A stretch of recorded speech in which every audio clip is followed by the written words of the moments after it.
You believe in the American dream, the idea that you can build your own life by your own rules. But what if you've been living a lie? What if your choices aren't actually yours? What if they're being shaped by invisible forces you don't even know exist? This isn't a conspiracy theory. It's the quiet, unsettling truth of how the world works. You're listening to the audiobook of The Art of Psychological Influence. This book isn't about manipulation or tricks. It's about understanding the invisible strings that move the world so you can reclaim your own mind and influence others with integrity. To master influence isn't about control over others. It's about understanding the dance so you are no longer a puppet in someone else's theater. But before we dive in, let's get real. Think about the last time you felt a surge of anger from a tweet or a pang of jealousy from a friend's Instagram post. That feeling wasn't yours alone. It was an emotional echo planted by an outside force. Drop a mirror in the comments right now if you felt that way, and I'll tell you why that feeling is the first sign of your power. The question, am I truly leading my life or am I being led, is not a sign of weakness. It is the first sign of awakening. Chapter 1. Healing to Honoring Confronting Your Wounds. There is a strange loneliness that comes after a wound. We imagine healing as a celebration, a triumphant return to a new unbreakable version of ourselves. But it's much quieter than that. It's waking up and realizing the person you were before is gone, and the person you're becoming doesn't feel familiar yet. You stand between these two selves, carrying invisible scars that no one else can see, and you wonder if anyone will ever truly understand what you've been through. This is where most people get stuck, not in the pain itself, but in the awkward, silent gap between who they were and who they are learning to be. Our society celebrates survival, but rarely teaches us how to honor it. We're told to move on and stay positive, as if that means pretending the hurt never happened. But what you do not honor, you repeat. When you bury your story, it doesn't disappear. It festers beneath the surface, shaping your choices, your relationships, and the way you see yourself. This is why so many people who appear perfectly healed still sabotage their own happiness. They patched their wounds, but never asked what those wounds were trying to teach them.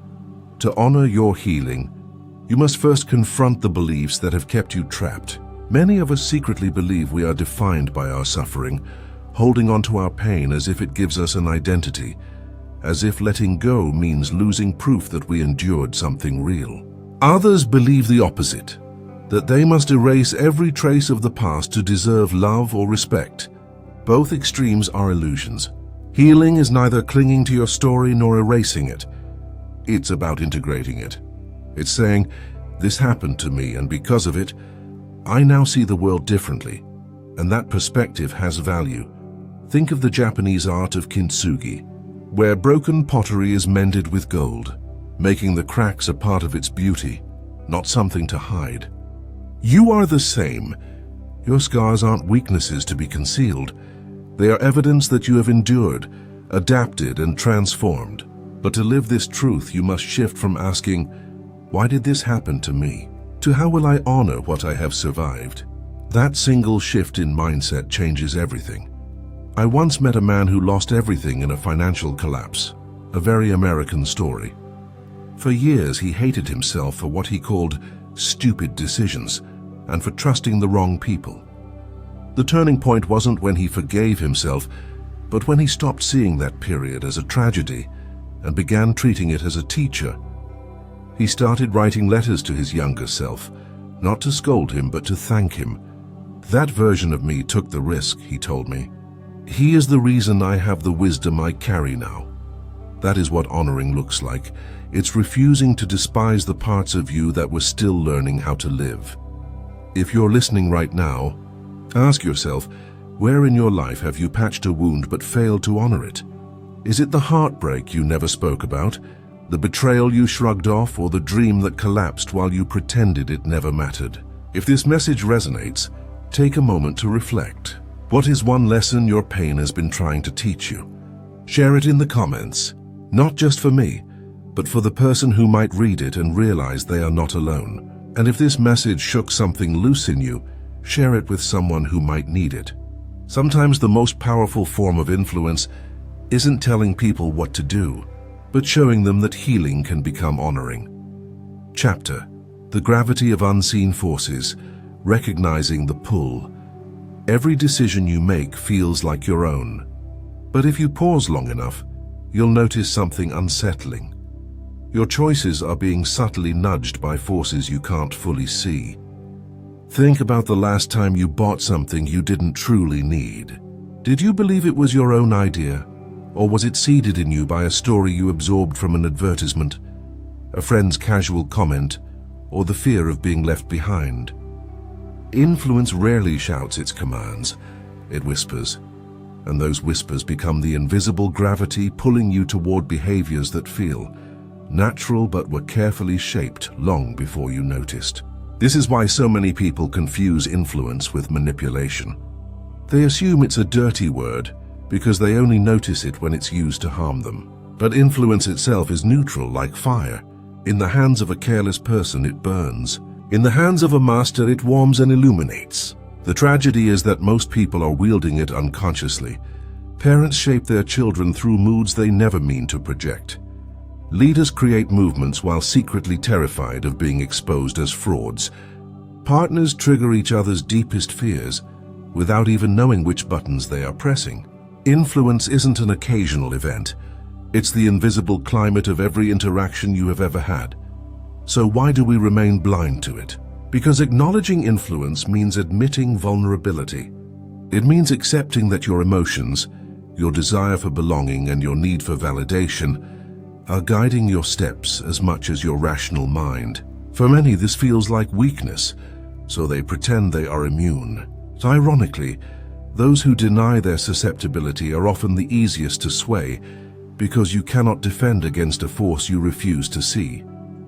The shift begins when you stop resisting and start observing.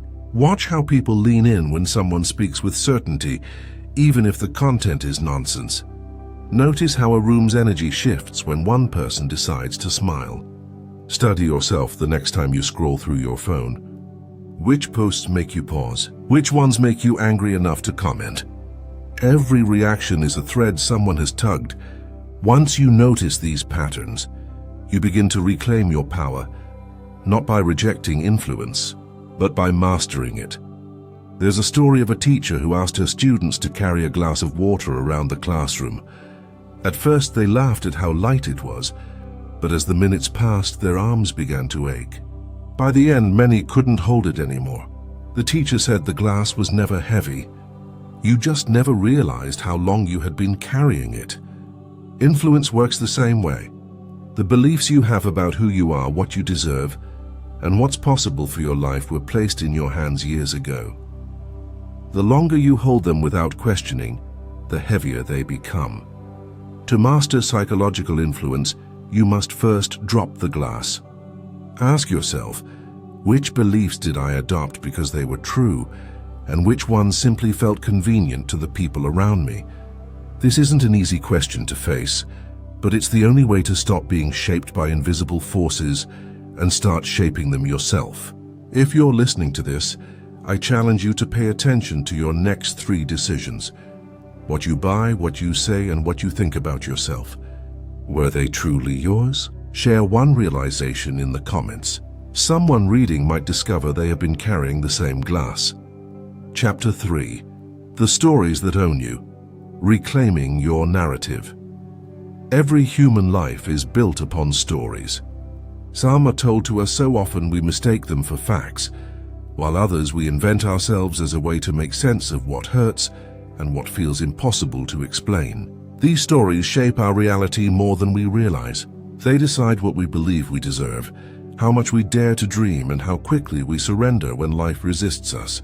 The most dangerous part isn't that these stories exist, but that most of them are invisible, living inside us like background music, always playing, rarely questioned, and quietly guiding us toward a future we never truly chose. Think of a child who grows up in a family that subtly says, "Money is evil," or "We're not the kind of people who get rich." He absorbs this as truth. Years later, as an adult, He wonders why he can't seem to hold on to wealth, even though he works harder than anyone around him. Or consider the woman who was told in subtle and cruel ways that she was too much, too loud, too opinionated, too passionate. She learns to shrink herself, and decades later she's praised for being humble, but inside she feels like a ghost of the person she could have been. These aren't just stories. They are cages disguised as identities. Why do we cling to them? Because stories provide safety, even when they hurt us. A painful story at least explains the world and gives us rules to follow and villains to blame. To abandon a story feels like abandoning certainty, and certainty, even when it's suffocating, feels safer than chaos. This is why transformation is so terrifying. To rewrite your story means you must stand in the unknown, trusting that you can create meaning without clinging to the old narrative. But here is the truth. The stories you tell about your life are not reflections of reality. They are tools you use to create it. A single shift in story can alter everything. When you change "I always failed" to "I am still learning," failure stops being evidence of weakness and becomes proof of progress. When you shift "I was abandoned" to "I survived abandonment," you stop seeing yourself as broken and start seeing yourself as powerful. Stories are not chains unless you choose to wear them as such. They can also be wings. I once spoke to a woman who lost her job after 20 years at the same company, a classic corporate American nightmare. She was devastated, convinced her life had collapsed. For months she repeated the story, "They betrayed me. They took everything from." Then one day she said something different. "Maybe they freed me from the life I was too afraid to leave." That story didn't erase her pain, but it transformed how she carried it. Within a year, she had built her own business, one she said she never would have dared to start without that betrayal. The event didn't change, but her interpretation gave it new meaning. If you want to master influence over yourself or others, you must master stories, not by fabricating lies, but by choosing which truths to amplify. Every word you speak plants an image in someone's mind, and the stories you repeat to yourself are the foundation of every action you take. Influence begins with the narrative you allow to live inside your own head. So ask yourself, what story has been owning me, and am I ready to own it instead? Write it down. Share it in the comments, because the moment you speak a new story out loud, you give permission for someone else to do the same. And if this message resonated, send it to someone who might need to hear it. Sometimes the story that saves you is the story someone else was brave enough to tell. Chapter 4. The Architecture of Trust, Building an Unbreakable Foundation. Trust isn't built in grand gestures. It's constructed in small, invisible moments, like bricks quietly stacked one on top of another. A glance that says, "I see you," a word that matches an action, a promise kept even when no one is watching. Yet, just as buildings take years to construct and seconds to collapse, trust is fragile. A single fracture can cause the entire structure to shake. And once it crumbles, people often assume it can never be rebuilt. But trust isn't made of perfection. It's made of consistency. The question isn't whether you will make mistakes, but whether you will show up when those mistakes reveal who you really are. Most people misunderstand why trust fails. They believe it breaks because of a single betrayal. But betrayal is often just the final crack in a wall that was already weakened by neglect. Trust erodes quietly when words feel hollow, when intentions are unclear, and when people sense that what you show them and what you truly mean are not the same. We all have an instinct for this. We feel it when a politician is selling us a dream they don't believe in themselves. We sense it when a friend's apology is just a strategy, not a surrender. Influence without trust may win compliance, but it will never win loyalty. Why is trust so difficult to master? Because it requires alignment. To build it, you must first decide who you are and then live in harmony with that decision. Many people try to shortcut this by performing an identity rather than embodying one. They say what they think others want to hear, adjusting their personalities depending on the audience. For a while it works. They charm and seem magnetic. but deep down they are terrified of being discovered, and eventually they are. Authenticity isn't about revealing everything, it's about making sure that what you do reveal is real. To influence with integrity, you must be willing to lose people who are drawn to your mask. That's the paradox. The moment you stop trying to be impressive, you become trustworthy. People don't follow the one who shouts the loudest. They follow the one whose words and actions are anchored in something solid. And once that trust is established, influence becomes effortless. You don't need to push or manipulate. You simply lead, and people choose to move with you because they believe in the direction you are heading. Consider a leader I once worked with in a corporate setting. He wasn't charismatic or dominant, but when he spoke, people listened. Why? Because he never pretended to know what he didn't know. He openly admitted his mistakes and gave credit generously. Over time, his honesty became magnetic. People trusted him not because he was flawless, but because he was constant. His influence reached further than any clever strategy ever could. Ask yourself now, whose trust do you truly hold, and whose have you neglected without realizing it? And perhaps the harder question, do you trust yourself enough to lead others without hiding behind a performance? Write down one action you can take today to align your words with your reality. Share it in the comments because someone else may be looking for the same courage. Chapter 5. Power without force. The art of pulling, not pushing. There is a kind of power that doesn't announce itself.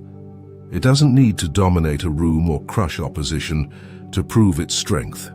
It moves like water, shaping everything it touches without losing its essence. Most people confuse force with power. Force pushes. Power pulls. Force demands obedience. Power invites alignment. Force exhausts itself over time. True power grows stronger the longer it flows. Why do so many people default to force? Because they're afraid. They fear that if they don't control everything, they will lose everything. So they tighten their grip on people, on circumstances, and on outcomes. But fear-driven control always backfires. The tighter you hold, the more people resist. The more you push, the harder the world pushes back. Influence gained through fear may look effective at first, but it breeds resentment and rebellion in silence. Real power doesn't come from bending others to your will. It comes from shaping an environment where others willingly move in your direction. Think about gravity. It never shouts, never threatens, never bargains. Yet everything falls toward it. Why? Because its pull is constant and unquestionable. People who master psychological influence operate in the same way. They don't need to prove their strength, because their clarity and conviction create a natural pull. Their presence itself becomes a kind of gravity. You find yourself drawn to them not because they forced you, but because being near them makes you feel stronger, more capable, and more aligned with who you want to be. The shift from force to power begins with intention. Ask yourself, why do I want influence? Is it to feel significant, or is it to create significance?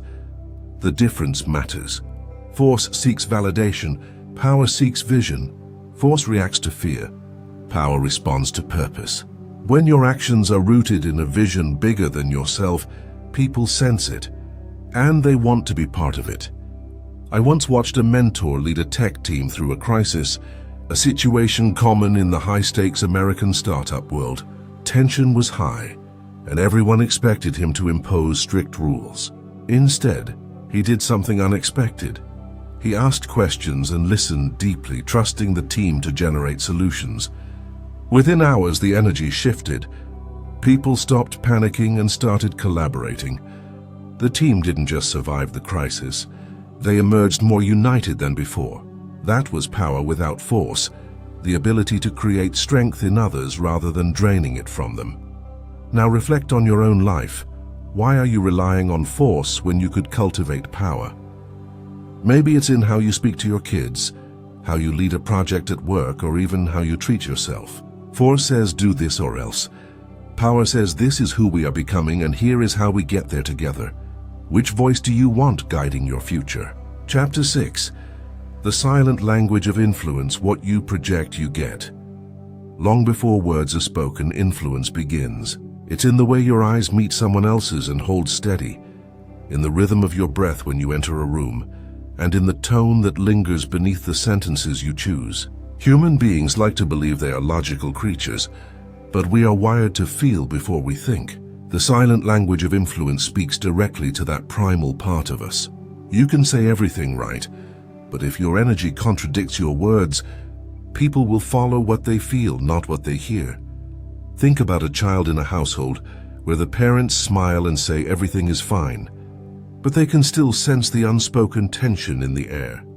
Or how you can walk into a room after an argument and feel the heavy silence without a single word being exchanged.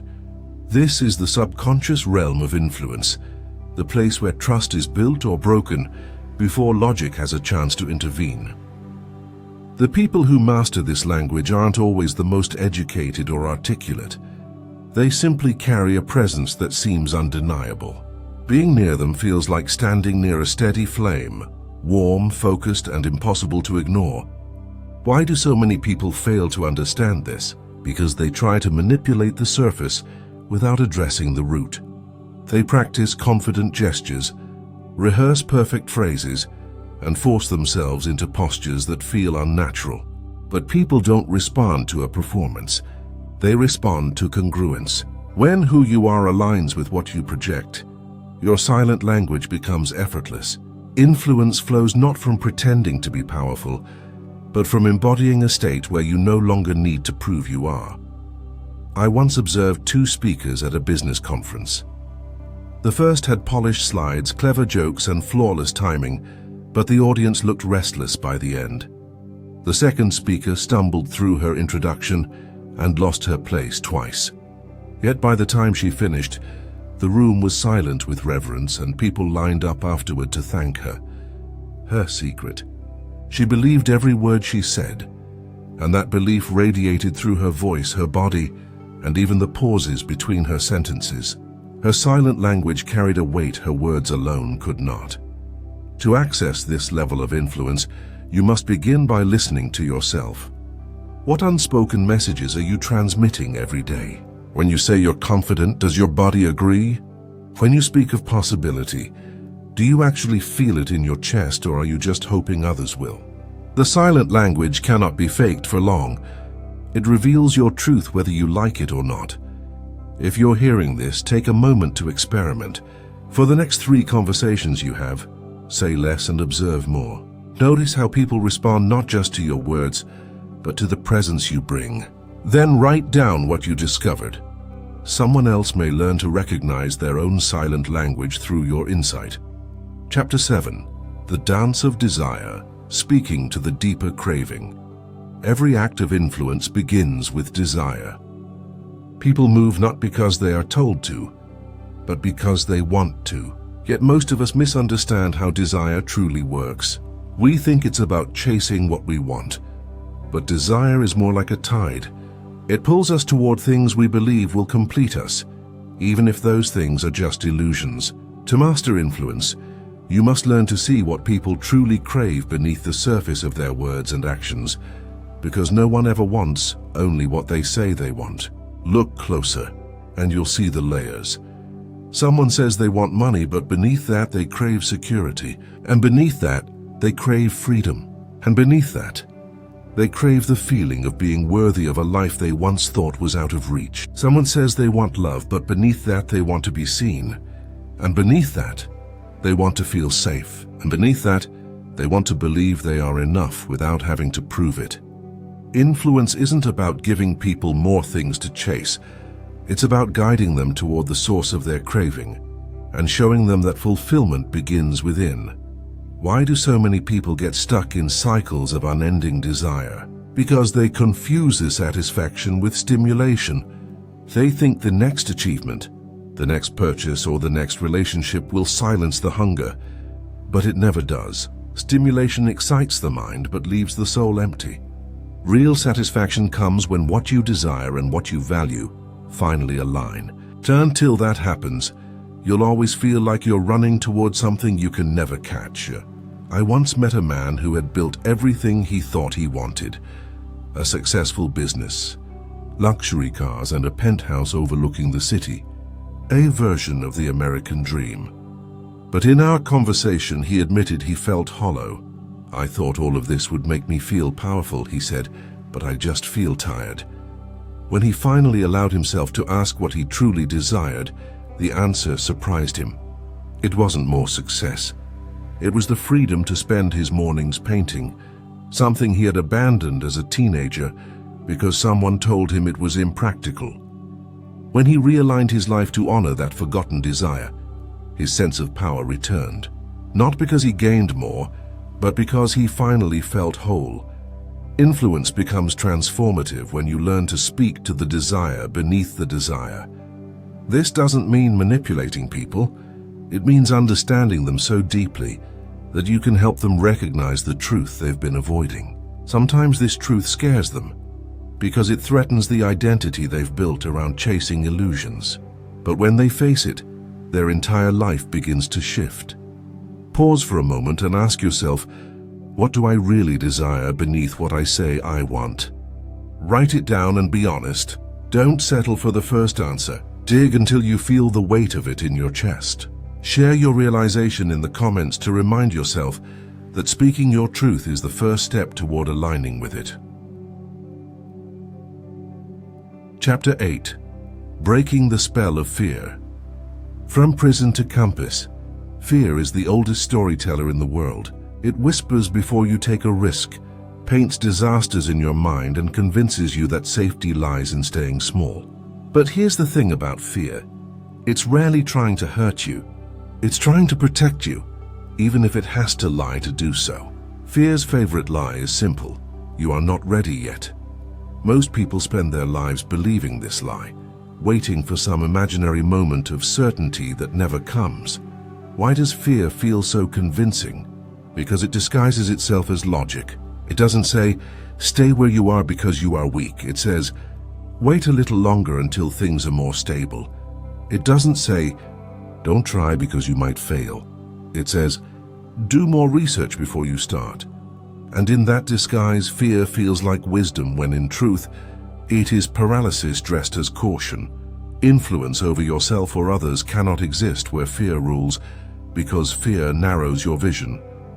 It makes you obsess over what might go wrong instead of seeing what is possible. There is a story of an elephant tied to a small wooden post. As a baby, it tried to break free but couldn't, so it stopped trying. Even as an adult, powerful enough to uproot trees, it stayed tethered to a stick it could easily destroy. Most of us live the same way, mistaking the memory of past limitations for our present reality. The shift begins not by erasing fear, but by renegotiating with it. When you feel it rise, don't ask, "How do I make this disappear?" Ask, "What is this fear trying to protect me from? And do I still need that protection?" Often fear will reveal it's guarding an outdated version of you, a child who needed approval, or a dreamer who had never been tested. Once you see this, fear stops being a prison and becomes a compass. It points to where you must grow. I once spoke to a woman who wanted to launch her own business, a classic American entrepreneurial dream, but had been delaying it for years. She said she was waiting until she felt more confident. I asked her, "When was the last time you did something new and felt confident before you started?" She laughed because she realized the answer was never. Confidence doesn't precede action, it follows it. Her breakthrough came when she stopped waiting to feel fearless and decided to move while afraid. Within months, she was thriving, not because fear disappeared, but because it lost its authority over her choices. Take a moment now and ask yourself, what decision in your life has been frozen by fear? Write it down. Then imagine what you would do if fear were not a signal to stop but a sign you are standing exactly where transformation begins. Share your insight in the comments. Someone else might need the courage you are about to claim. Chapter 9. The Final Reset. Fair call to action and lasting impact. Everything you've heard so far is meaningless if it remains an idea you admire, rather than a standard you embody. Influence, trust, power, healing, these are not things you understand by thinking about them. They are things you become by living them. The question isn't whether you know what to do, It's whether you will choose to do it when no one is watching, when it is uncomfortable, and when it costs you something you once thought you could not give up. Transformation does not announce itself. It happens in quiet decisions. The moment you speak a truth you once swallowed, the day you choose to stay steady instead of exploding in anger, and the instant you take a step toward the life you keep saying you want, but secretly fear you might not deserve. These choices seem small, but they are not. They are the tectonic shifts that move everything else. And once they begin, there is no going back to the person you used to be, not because you cannot, but because you finally refuse to. If you truly want to master influence, not just over others, but over yourself, you must let go of the illusion that someone is coming to save you. No mentor, no book, no philosophy will carry you across the line. They can point the way, but only you can walk it. Influence begins the moment you stop performing for the world and start becoming the kind of person whose presence itself is a message. When you embody what you value so fully that others feel stronger just by being near you, you no longer need to chase power. You become it. I once met a woman who had endured unimaginable loss. She told me something I will never forget. For years I begged life to give me back what it took from me. But one day I realized life was not punishing me. It was inviting me to build something new with what I had left. Her voice did not tremble when she said it. It carried a weight that made everyone in the room sit straighter. That is what real influence looks like. Not the ability to command attention, but the ability to awaken courage in those who hear you. So here is your final call. Stop waiting. Stop rehearsing. Stop hoping that tomorrow will feel safer than today. It won't. You do not become ready by avoiding the fire. You become ready by walking through it and discovering that you were made of something stronger than you imagined. Influence, trust, and power are not destinations. They are habits of being forged in the moments when you refuse to shrink back into the version of yourself you have outgrown. If you are still listening, it means something inside you already knows this. So speak it, write it, live it. And if this book has given you even a single spark, then let that spark become action. Share this with someone who might need to remember their own strength. The world does not change when we talk about power. It changes when we become people who carry it.